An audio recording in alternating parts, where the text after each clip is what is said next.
My name is Kashyap and I'm a research director with the Real Story Group.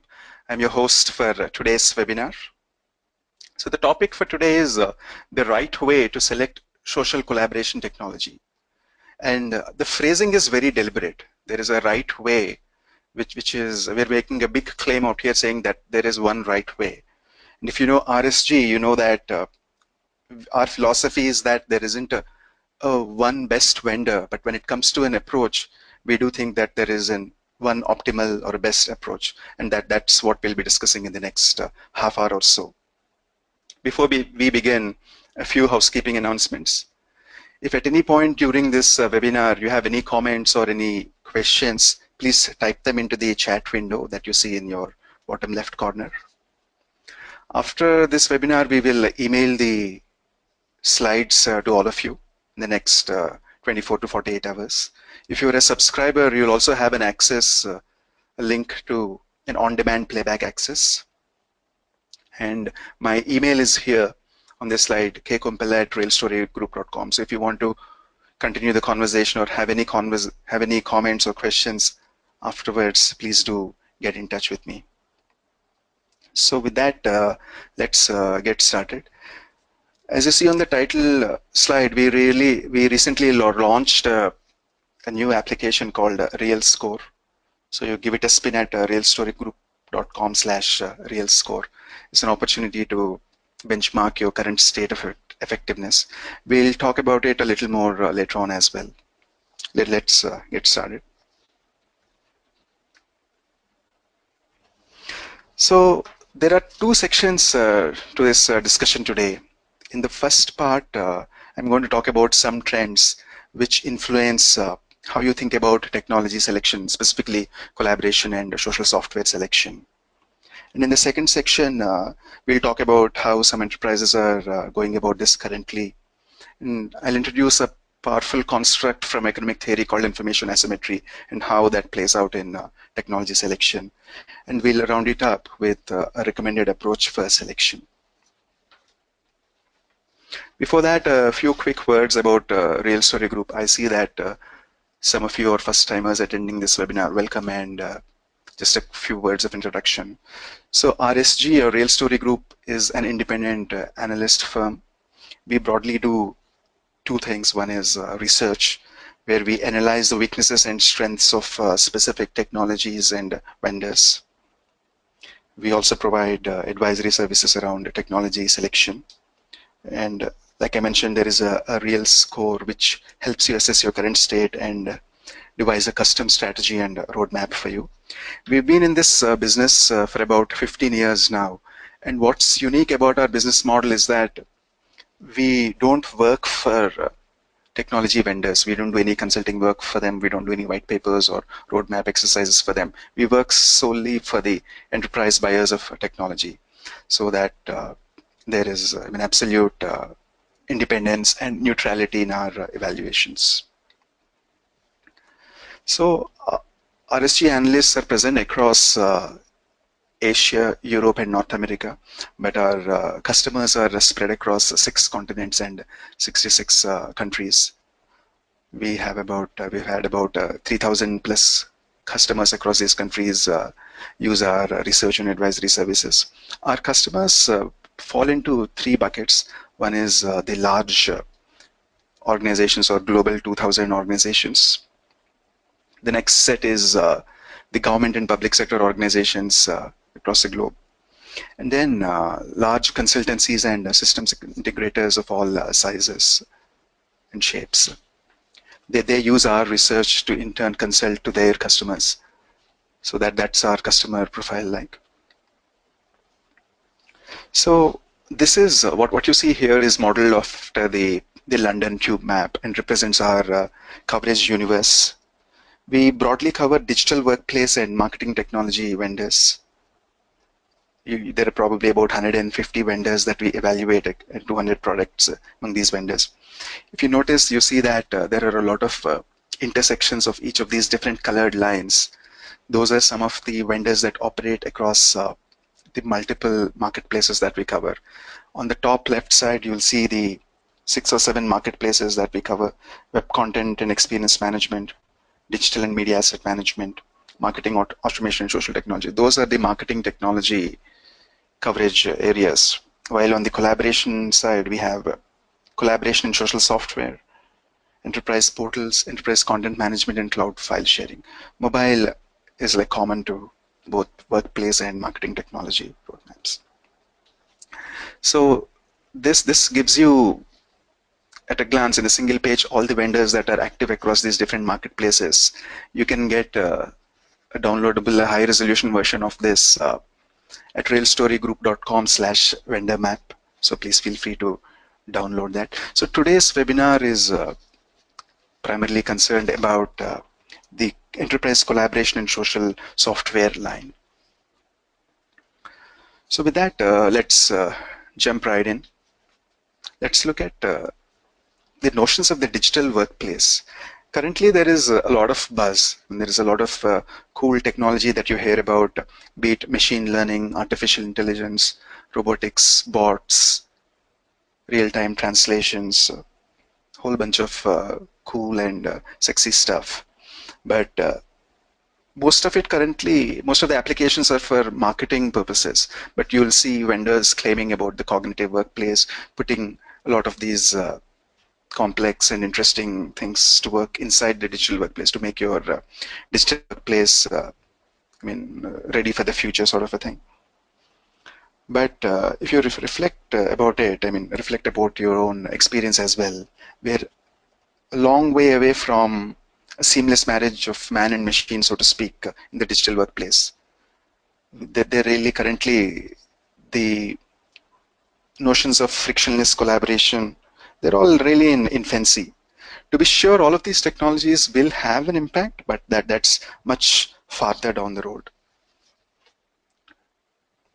So I use this quote from Thoreau, with apologies to him, I sort of modified to say, the mass of digital workers lead lives of quiet desperation. Unlike the earlier slide where you saw like a seamless, happy digital workplace, today, we're not there in that universe yet. It's a completely different universe. If I reflect on the personal experience as well as the experience of different customers, you see that you really have to jump through a lot of hoops in the systems to get your work done. The user experience and the usability is bad. There are steep learning curves for your enterprise systems. The engagement levels are abysmally low.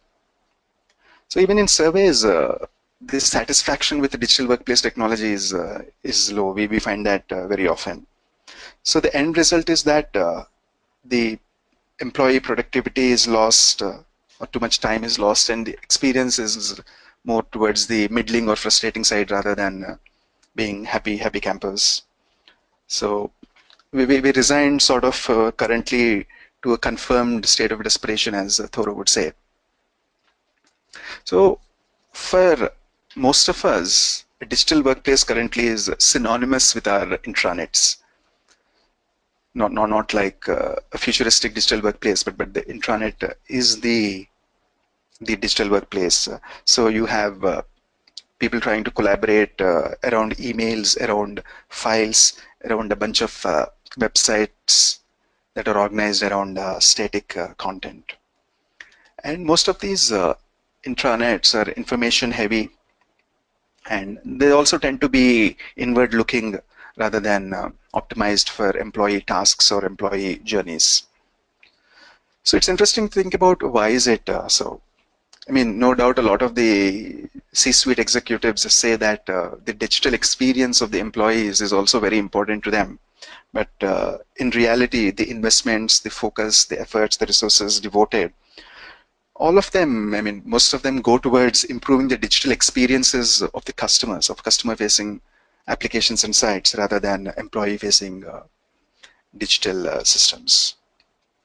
If I look about it as customers, we are experiencing better application, better experience, better user experience, better usability in the applications that we use outside of work than we use as employees. And that's a consistent theme.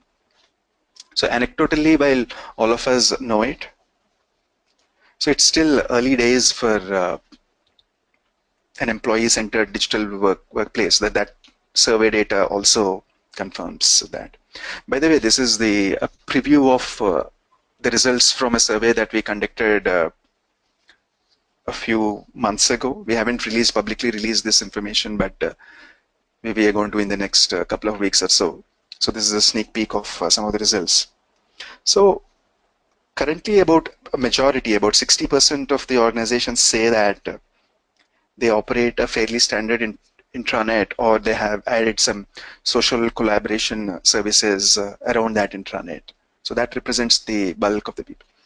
But what's also sort of slightly encouraging, green shoots, so to speak, is about a 30%, 28% of them are starting to think more holistically about a digital workplace. While there are some very early adopters or pioneers, so to speak, who claim that they have created an employee-centric digital workplace across their enterprise. But no doubt, I mean, this is definitely very early days. So I'll repeat, or we'll come back to this theme of a digital workplace in the selection section as well. So this next slide that you see called applications archetypes, which is a very key thing to grasp. If you look at it here, you see 10 to 12 use cases or scenarios that we have seen. These are the main use cases that different types of collaboration and social networking software has been put to use across the enterprise. So on the y-axis, you see formal versus informal, or structured versus unstructured applications. And on the x-axis, you see more collaboration-oriented versus social networking-oriented plot. I mean, you'll also see that some of these applications have been around for a while, like knowledge-based management, external collaboration, and project collaboration. Well, the things that you see towards the right of this graph are like expertise location, social Q&A, socializing legacy processes are more recent. So what we've seen, I mean, in our experience across these last 10, 15 years, is that each of these applications drives different types of business value for you.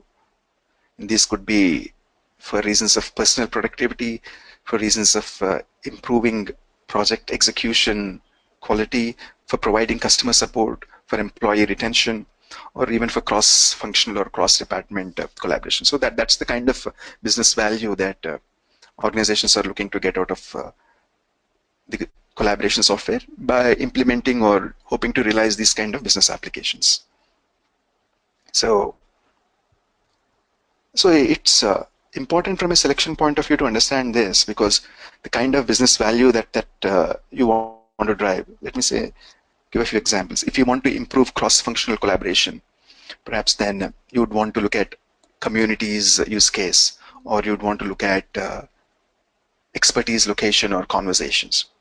But if you're looking to improve the quality or the maturity of your customer support function itself, you would probably look at social Q&A, or you'll look at socializing legacy processes. Those are the applications that you'd like to focus on.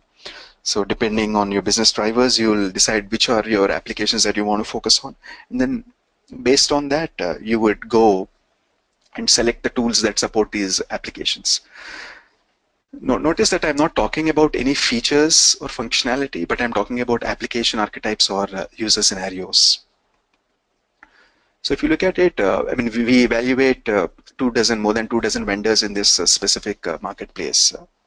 And how we classify these vendors depends on the extent of support for these user scenarios. We will see that in subsequent sections, but what we find that is no single vendor, however large their offering may be or however broad their offering may be, is able to fully support each of these use cases.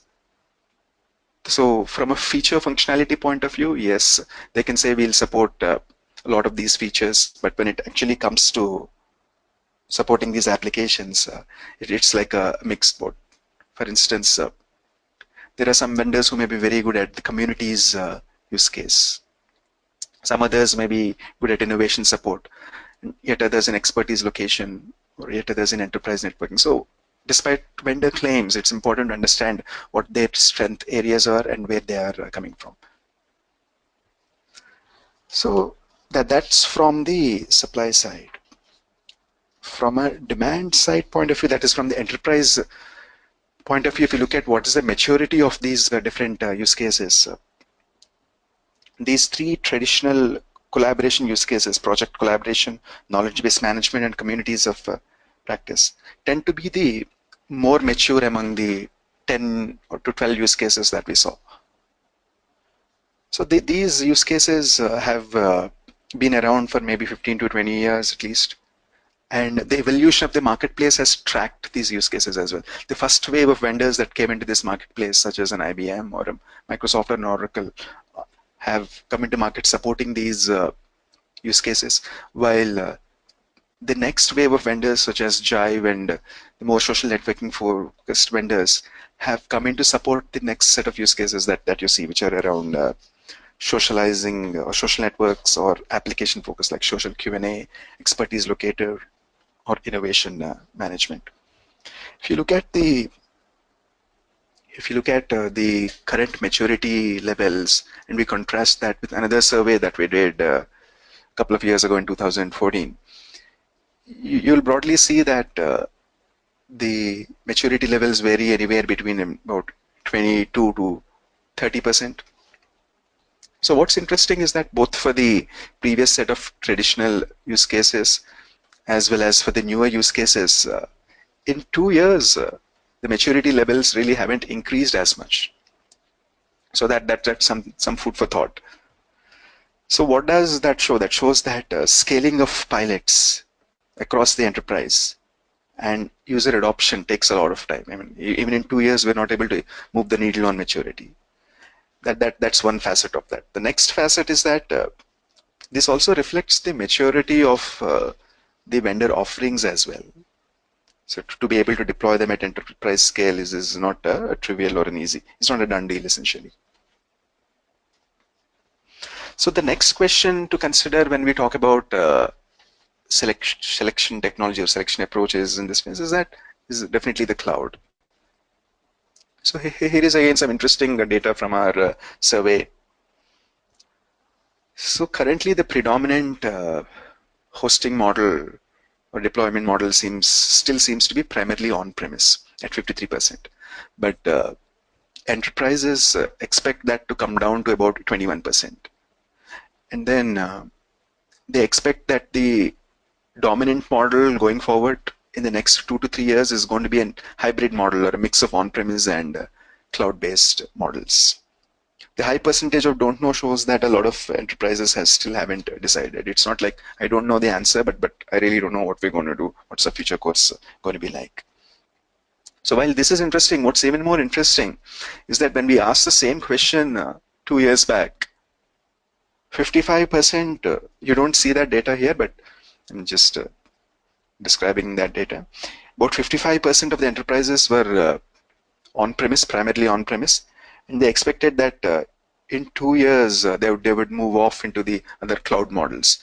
But so in 2016, the survey data shows that about 33% of the enterprises only would be primarily on-premise. So even transition into the cloud and away from on-premise, that's taking longer than expected or longer than anybody thought it would take.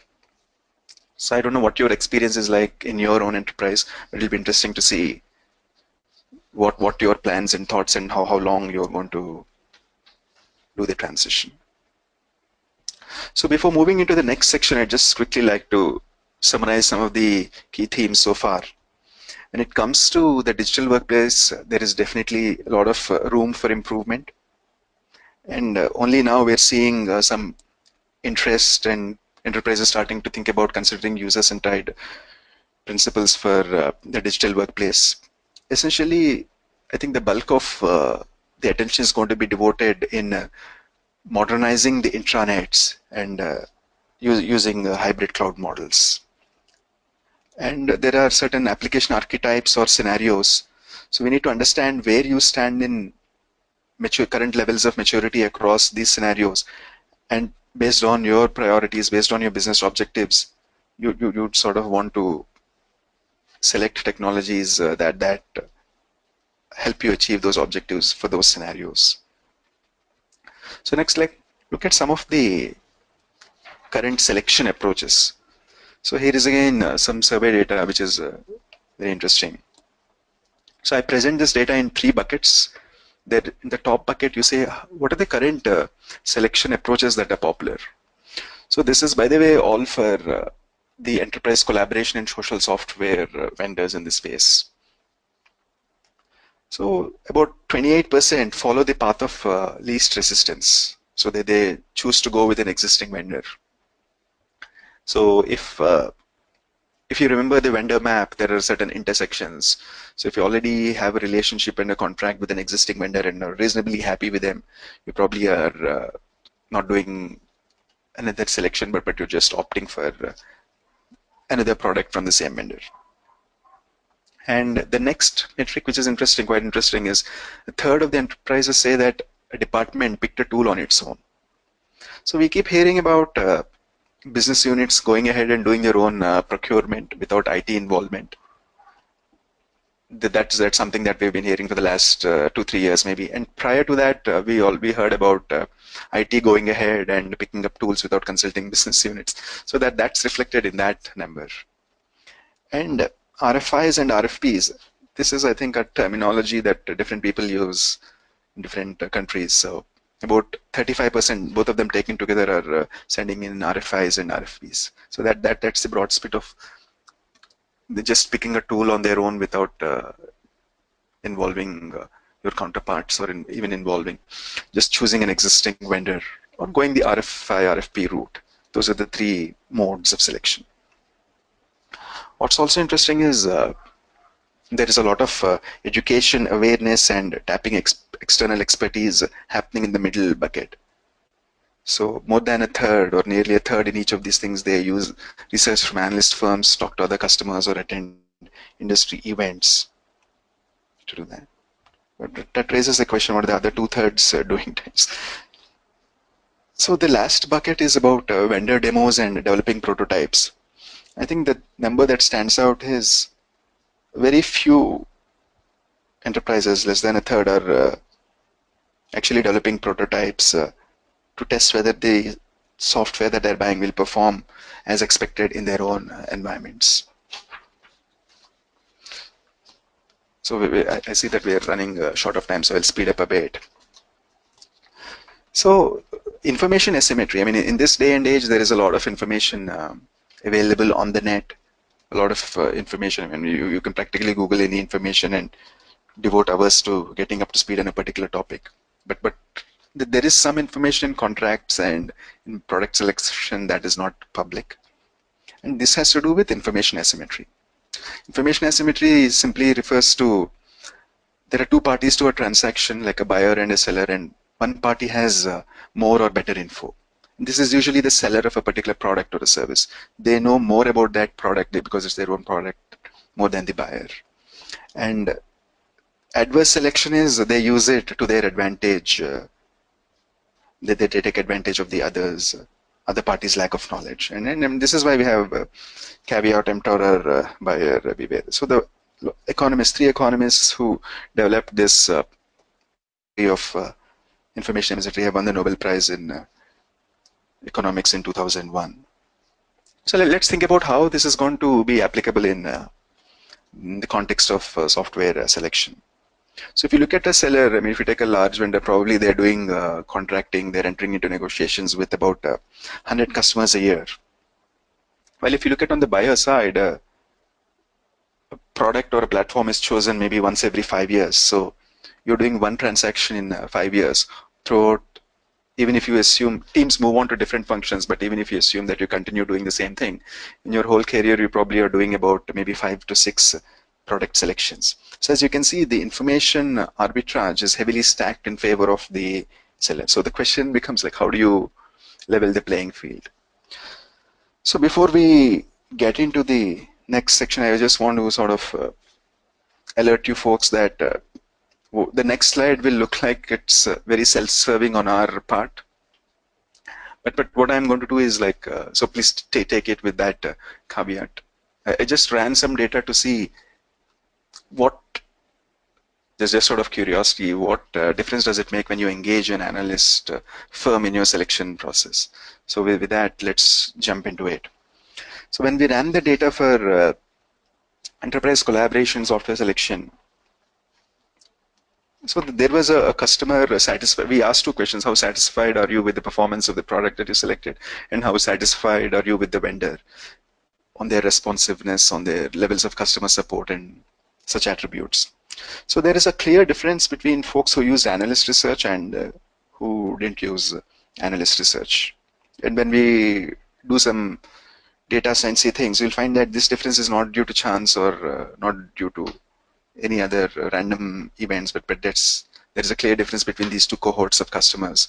One, the differentiating factor being who use analyst research and who doesn't use. And I mean, in all fairness, this is not just for RSC. This could be other analysts as well. But to me, this suggests, when looking at the information asymmetry as well, that analysts who also have like a ringside view of different contracts, particularly if your specialization is in technology selection, ringside view of as many contracts as vendors, so they're probably able to sort of better the odds of selecting a technology and the product that fits your requirements. I won't belabor the point, but let's look at the next section, which is about the enterprise collaboration social software vendor landscape. So as I mentioned at the beginning, we cover this digital workplace technologies across three streams: enterprise content management, enterprise portals, content management, and cloud chat. So if you don't see particular vendors out here, that's because we thought it makes sense to cover them in those respective streams. The vendors that you see here are the ones that are best suited to support your user scenarios across the different applications archetypes that we saw in the earlier slide. So the classification is based on the number of use cases broadly or the extent of support for those different use cases. A platform vendor typically can support, in theory, all of those use cases, but it may require how much of it is out of the box that remains to be tested. Well, a major suite will cover more use cases on that list than a smaller suite and so on.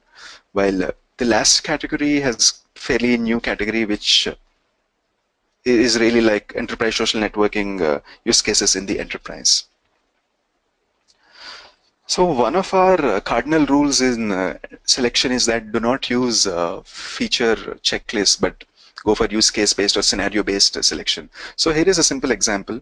The three non-intersecting circles that you're seeing is supposed to be a Venn diagram. If there was any intersection, you would have seen, I mean, some elements of overlap, but you don't find. We find that a lot of organizations are using their enterprise social networks for things like digital asset management and document management, because ultimately at their core, what you need is a central library to store some files and assets and some ability to share and move files around. So all three of these categories of products, which we evaluate across different streams, yes, they do provide those kind of file services and search, etc. But if you look at what is really the use cases that they're optimized for, it differs. There is no, so the vendors have taken these specific set of features that we talked about and bundled them and optimized them to serve specific use cases. So to be sure, I mean, you can take a social networking product and use it to store your documents if your needs are basic, but that's really not what they're intended for. So really, horses for courses, and this will become apparent to you only if you go by use case based selection. But if you went by, does this support this feature, this category of tool, this wouldn't have been so readily apparent. So when it comes to the actual selection approach or methodology itself, we say that it's all about the fit. We talked about the scenario or the use case fit. Going beyond that, there is the technology fit, partner fit, and the value fit. We'll talk a bit about each of these things. So the crux obviously is the scenario fit, but systems don't work in isolation. So there is your existing tech stack. So integration with that, you evaluate through the technology fit. The geographic reach of a particular partner, do they operate in your own areas, in your regions? what are the SLAs that they're able to support, how responsive will they be to an account of your size, of an organization of your size. Those are things that you evaluate in partner fit. Of course, the cost benefits and the licensing information, how much is on total cost of ownership, that you evaluate in the value fit. So like I said, I mean, you could use checklists. I mean, checklists sort of are popular because they give a false sense of comfort. You can create like an Excel spreadsheet with like 200 criterion, and it gives you that you're following a very rigorous approach. But that's really like missing the wood for the trees, because I mean, to give a simple example, a checklist won't help you differentiate between the extent of support. I mean, you know, a particular vendor supports save files, but do they support check-in, check-out? Do they support? I mean, that's really difficult to come across each of these features, the extent of support. So that's something. So if you use like realistic user scenarios which describe what is the current as is situation as well as the to be descriptions, that's a better approach. So what you see on the left side, on the bottom left side, is actually a very powerful framework developed by Harvard professor Clayton Christensen. Some of you will be familiar with this work. So this is called a jobs to be done framework that's developed more for product managers to say, I want to develop or bring to market a particular product. So what are the various things that needs to do? So what it needs to do varies by customer segment.